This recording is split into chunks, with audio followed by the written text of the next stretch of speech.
Kita sudah memasuki bab yang ke-15 dari sifat sholat Nabi, yakni kita membahas berdoa setelah sholat. Ad-du'a'u ba'das sholat, doa setelah sholat. Doa setelah sholat ini bukan bagian dari sholat. Harus kita cermati betul, berdoa setelah sholat bukan bagian dari sholat, tetapi termasuk sesuatu yang dianjurkan setelah sholat. Jadi alangkah baiknya kita setelah sholat kita berdoa, dikarenakan doa setelah sholat adalah doa yang paling didengar oleh Allah Subhanahu wa Ta'ala. Ditanyakan kepada Rasulullah Sallallahu Alaihi Wasallam, yang berkata Abu Umamah radhiyallahu an bahwasanya qila ya Rasulullah ayyud du'ai asma', telah ditanyakan kepada Rasul, ya Rasul, apa doa yang paling didengar oleh Allah?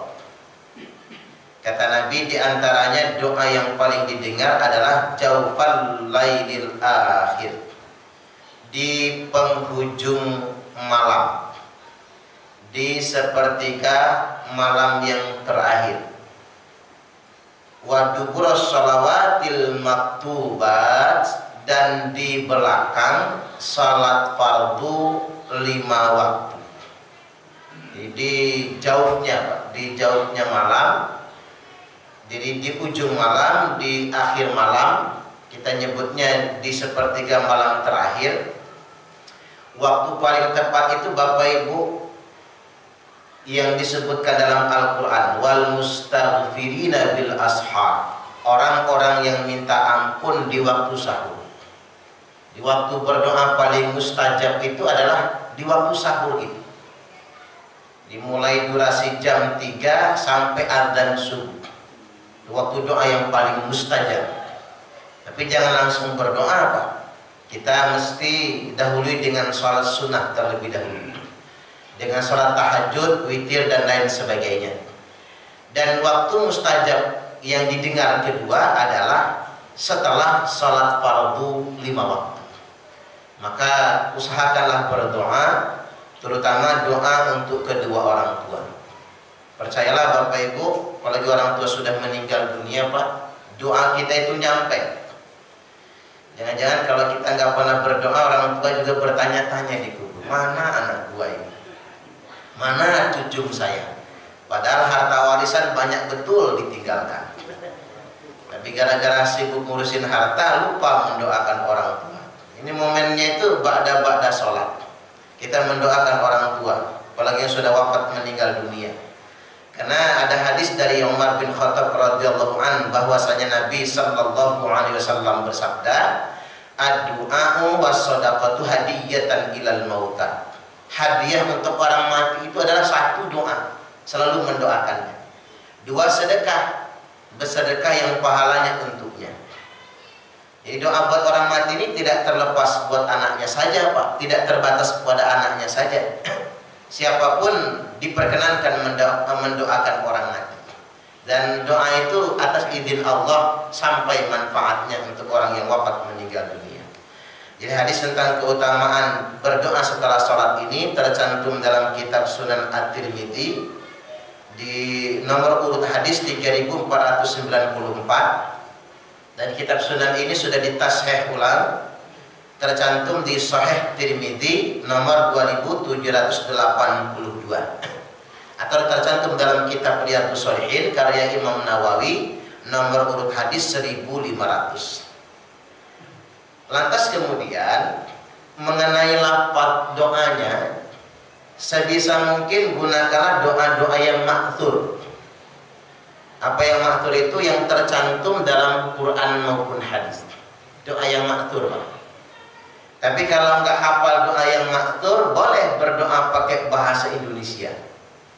Nggak mesti bahasa Arab doa itu, nggak mesti bahasa Quran dan hadis. Kan ada doa-doa yang nggak ketemu matannya dalam Quran maupun hadis. Bapak-bapak berdoa minta jodoh lagi, nggak ada itu. Ya Allah minta jodoh yang kedua, ketiga, nggak ketemu dalam Quran dan hadis itu. Kecuali kalau bapak-bapak single sendirian, ada doanya. Rabbi la tadarni farda wa anta khairul warithin. Nah, itu kalau masih single. Tapi kalau sudah double, triple, nggak tahu. Doanya nggak ada. Nah, itu kan mesti dikarang sendiri tuh, doa-doa yang kayak gitu. Termasuk ibu-ibu berdoa, ya Allah jangan izinkan suami saya kawin lagi. Itu nggak ada dalam Quran maupun hadis. Nah, itu mesti diucapkan dengan bahasa kita doanya. Dan doa-doa yang lainnya Bapak Ibu. Jadi boleh pakai bahasa kita. Atau kadang-kadang begini, kalau permintaan kita itu spesial, malah kadang-kadang lebih khusyuk kita berdoanya pakai bahasa kita. Makanya ada kejadian di Arab Saudi tempo dulu, Arab yang belum kaya kayak sekarang, belum ketemu ladang minyaknya Bapak Ibu. Jadi terjadi kemarau panjang di Arab Saudi. Jadi semua terancam kelaparan dan sudah dalam keadaan kesulitan. Maka Raja Arab memerintahkan untuk sholat istisqa setiap hari. Tiap hari sholat istisqa, hujan gak turun-turun. Nah, giliran yang imamin sholat pada hari itu Syekh Nawawi Al-Jawi Al-Bantan. Jadi Imam Masjidil Haram yang asli orang Indonesia, yang cicit beliau itu menjadi wakil presiden Republik Indonesia yang sekarang, Profesor Dr. Kiai Haji Ma'ruf Amin. Jadi wajar kalau beliau jadi wakil presiden, ulama, karena memang sanad nasabnya adalah nasab yang mulia. Syekh Nawawi adalah ulama Indonesia, tapi beliau menetap di Arab dan menjadi imam Masjidil Haram. Ketika mimpin sholat istisqa, beliau berdoa minta hujannya pakai bahasa Jawa, campur jaseng. Tapi doa belum selesai, hujan turun deras bukan main. Maka Raja Arab nanya, Syekh, bahasa apa yang Anda pakai? Jawa campur jaseng, kata dia. Kalau begitu kata Raja Arab, mulai besok-besok doa minta hujan ganti aja lah bahasa Arab. Bahasa itu saja. Masalahnya bukan bahasanya, kata Syekh Nawawi. Masalahnya kekhusyuan dalam berdoa, ketulusan dalam berdoa. Kadang-kadang kalau pakai bahasa kita, apalagi sambil nangis ya Pak, kayaknya nyentuh banget.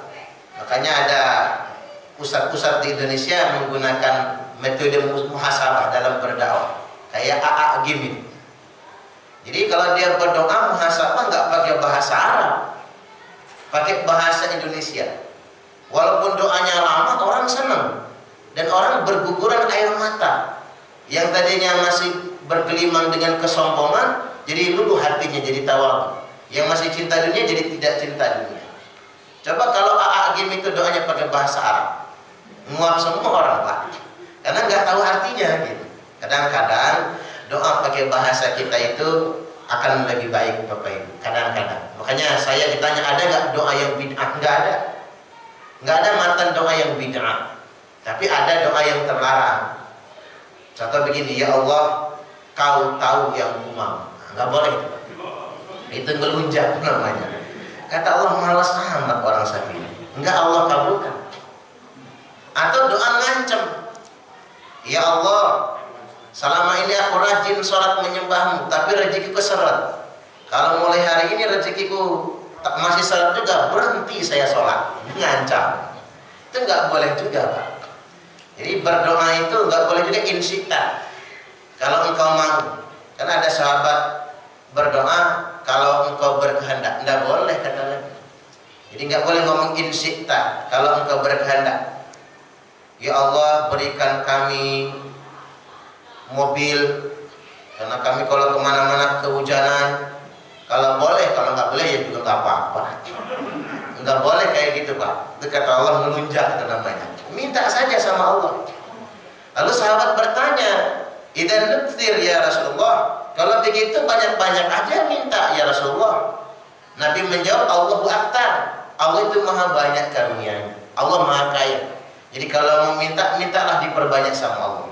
Jadi kalau minta sama Allah itu sebanyak mungkin boleh.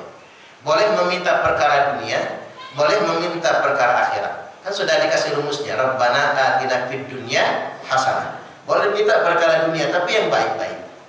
Wa fil akhirati hasanah. Boleh minta perkara akhirat tapi yang baik-baik. Wa qina adzabannar, dan selamatkan kami dari azab api neraka. Itu rumus berdoa.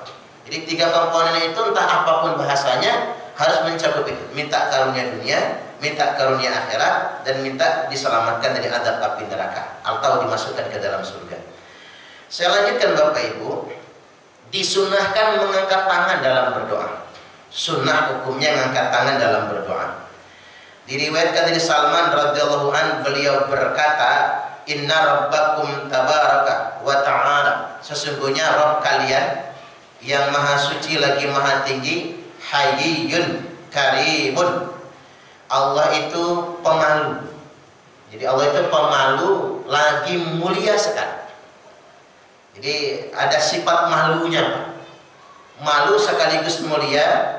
Yastahyi min abdihi idza rafa'a yadayhi ilaihi ayraddahuma sifran. Allah itu malu betul dengan hambanya. Idza rafa'a yadayhi ilaihi, kalau hambanya sudah nada. Kalau hambanya sudah nada, sudah minta, ngangkat kedua tangannya kepadanya, tapi Allah tolak doanya dengan tangan hamba. Jadi kalau orang sudah nada, malu Allah kalau nggak ngasih. Makanya sebagian ulama menetapkan ngangkat tangan dalam berdoa bisa menjadi salah satu sebab dikabulkannya doa. Diusahakanlah berdoa itu ngangkat tangan. Ya, anak saja kalau minta duit kan ada. Kalau anak minta duitnya nggak nada kan agak sombong, malas juga ngasihnya, agak sombong. Kita sama orangnya minta apa? Nada. Sama Allah apalagi kita nada dengan kedua tangan kita. Hadis ini hadis sahih, tercantum dalam kitab Sunan Tirmidzi 3556, Sunan Abi Daud 1488, Ibnu Majah 3865, dan juga dalam kitab Sahih Ibnu Majah, Sahih Ibnu Majah 3131.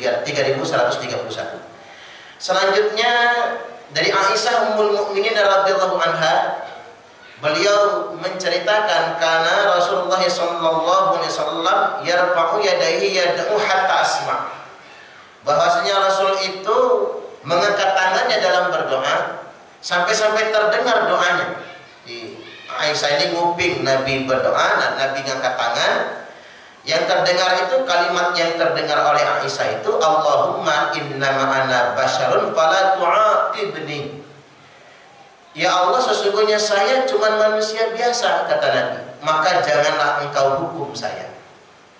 Jadi yang kita garis bawahi adalah Nabi berdoa ngangkat tangannya. Itu yang kita garis bawahi. Sahih Muslim nomor 2600. Juga di Musnad Imam Ahmad nomor hadis 24.737, dan dalam kitab-kitab hadis yang lain. Imam Nawawi menjelaskan ada 30 lebih hadis yang menyebutkan Nabi kalau berdoa mengangkat kedua tangannya. Jadi hukum asalnya, sekali lagi saya tegaskan, mengangkat tangan dalam berdoa hukumnya sunnah. Baik, sekarang kita membahas tentang menghusapkannya ke wajah. Apakah disunahkan menghusapkannya ke wajah? Kalau berdoanya di luar sholat, disunahkan menghusapkan tangan ke wajah. Itu kalau di luar sholat. Tapi kalau di dalam sholat jangan. Kayak doa kunut ya Pak. Doa kunut itu tidak menghusapkan tangan ke wajah. Mengangkat iya, menghusap jangan. Karena sholatnya belum selesai. Namun ada kontroversi, termasuk yang tadi itu ya. Belakangan ada yang mengatakan mengangkat tangan dalam berdoa bid'ah. Makanya ada sebagian kecil umat Islam kalau berdoa tangannya di bawah, nunduk aja dia berdoa. Ada yang begitu Bapak Ibu. Karena dia mengatakan bid'ah. Lucunya Pak, ulama fikih 4 mazhab nggak ada satupun yang mengatakan bid'ah. Jadi agak bingung dari mana mengambil sumber fatwanya, kecuali bikin-bikin sendiri kan. Nah, saya ingin tegaskan tidak bid'ah, sunnah hukumnya itu. Termasuk menghusapkan tangan ke wajah. Karena hadisnya dhaif katanya. Hadis dhaif tidak boleh dijadikan dalil hukum. Ulama sudah bersepakat.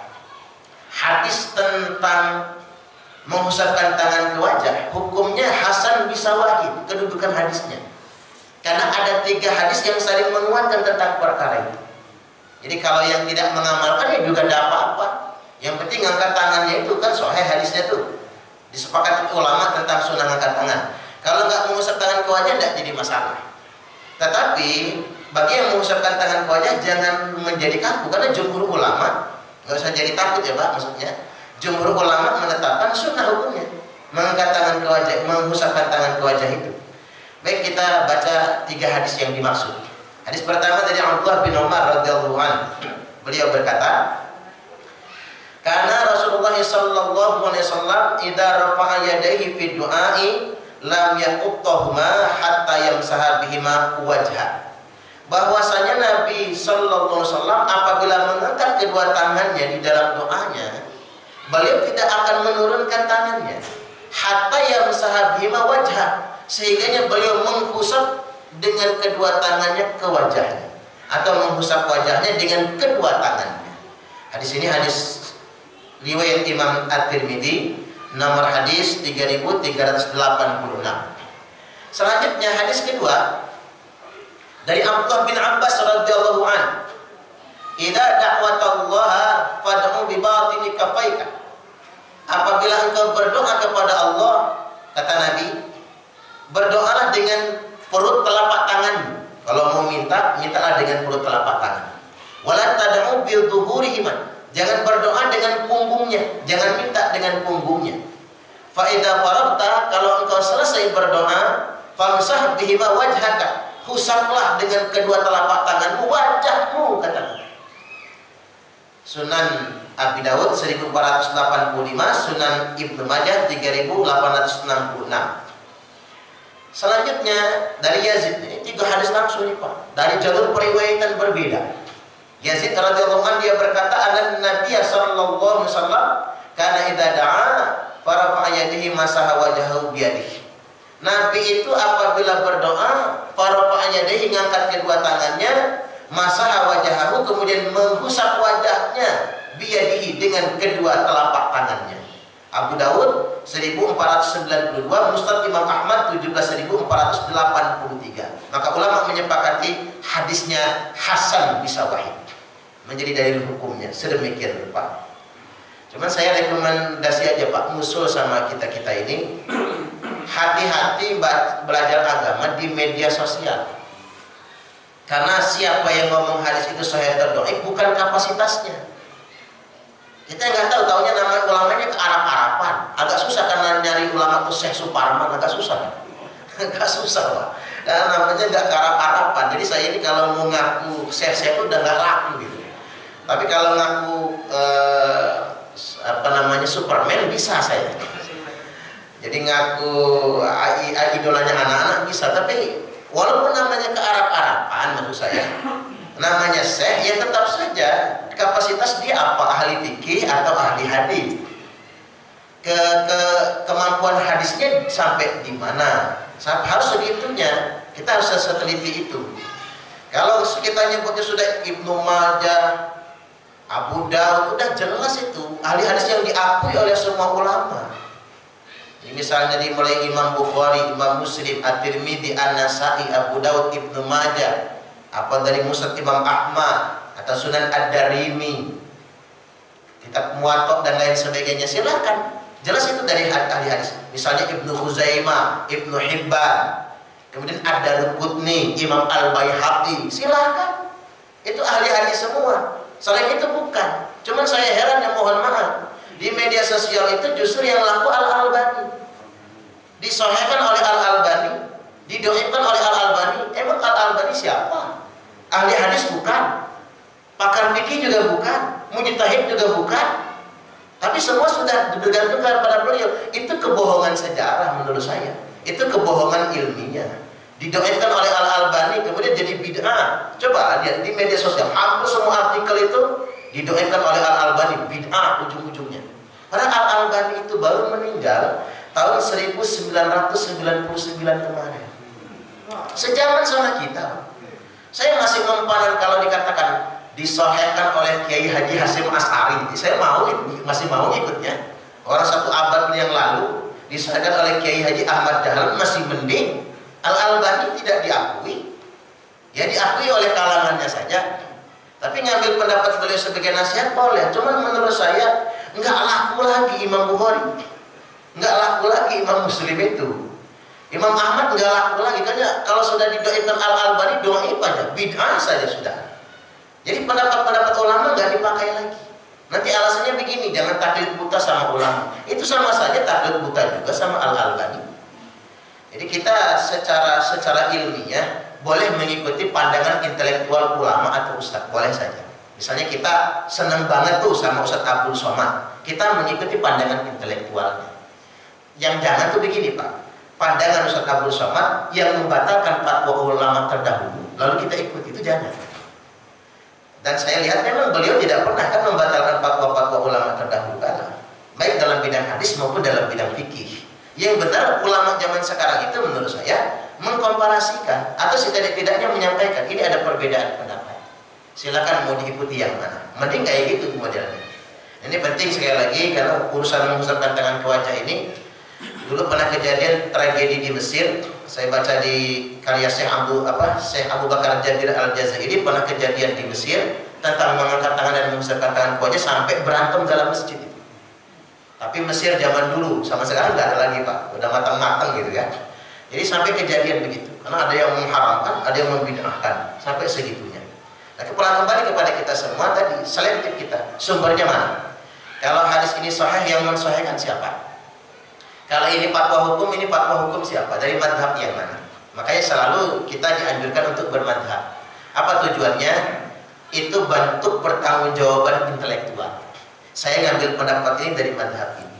Itu bentuk dari ketawaduan sebetulnya. Cuman kalau kita nggak bermadhab, kita mengklaim Quran dan Sunnah saja. Pokoknya pendapat saya Quran Sunnah, selain itu salah. Nanti yang beda sama kita jadi salah. Karena klaimnya sepihak. Emang 4 madhab itu nggak pakai Quran dan Sunnah? Pakarnya malahan. Bayangkan Imam Syafi'i, Imam Hambali itu riwayatnya sampai menghafal 10 juta hadis. Makanya Imam Syafi'i itu kalau ke pasar kupingnya disumpal kapas. Orang kira ulama percongean gitu kan. Disumpal kapas. Ternyata bukan congean beliau. Kata beliau, seandainya saya mendengar semua perkataan orang di pasar akan saya hafal semua. Saking gampangnya menghafal Imam Syafi'i tersebut. Baik, saya lanjutkan dulu tentang bolehkah membalikkan telapak tangan kan? Bolehkah membalikkan telapak tangan ketika sedang berdoa? Jawabannya boleh. Kalau doa itu isinya bukan permintaan, tapi menolak bala. Kan minta sama nolak beda kan? Boleh. Begini keterangannya dari Anas bin Malik radhiyallahu anhu, dia berkata, "Anna Nabiyya sallallahu alaihi wasallam istasqa." Pernah sholat minta hujan. Jadi konteks peristiwanya itu dalam istisqa. Fa asyara bi dhahri kaffaihi ila sama. Beliau berdoa dengan punggung telapak tangannya ke langit. Jadi punggung telapak tangan ngadep ke langit.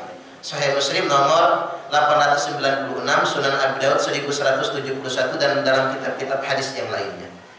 Selanjutnya Nabi sallallahu alaihi wasallam kana yastasqi hakada, yakni wa maddan yadaihi wa ja'ala butunahuma mimma yalil ard. Sesungguhnya Nabi sallallahu alaihi wasallam berdoa dengan cara begini, yakni wa madda yadaihi, membentangkan kedua tangannya, wa ja'ala butunahuma, dan mengarahkan butun. Butun itu perut telapak tangan, mimma yalil ard, ke arah bumi. Jadi punggungnya ke atas, telapak tangan mengarah ke arah bumi. Nomor Sunan Abi Daud nomor 1171, Musnad Imam Ahmad 11.830. Selanjutnya masih diriwayatkan dari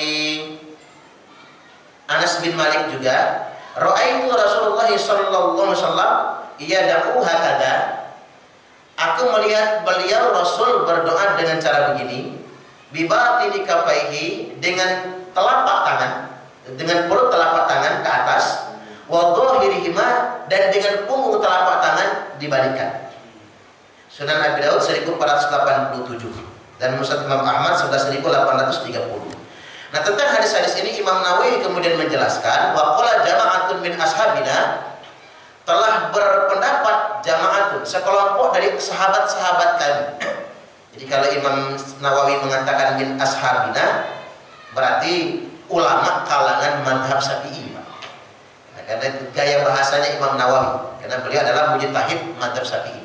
As-sunnatu fi kulli du'a li rabbi bala'id, disunnahkan setiap kali berdoa untuk mengangkat bala.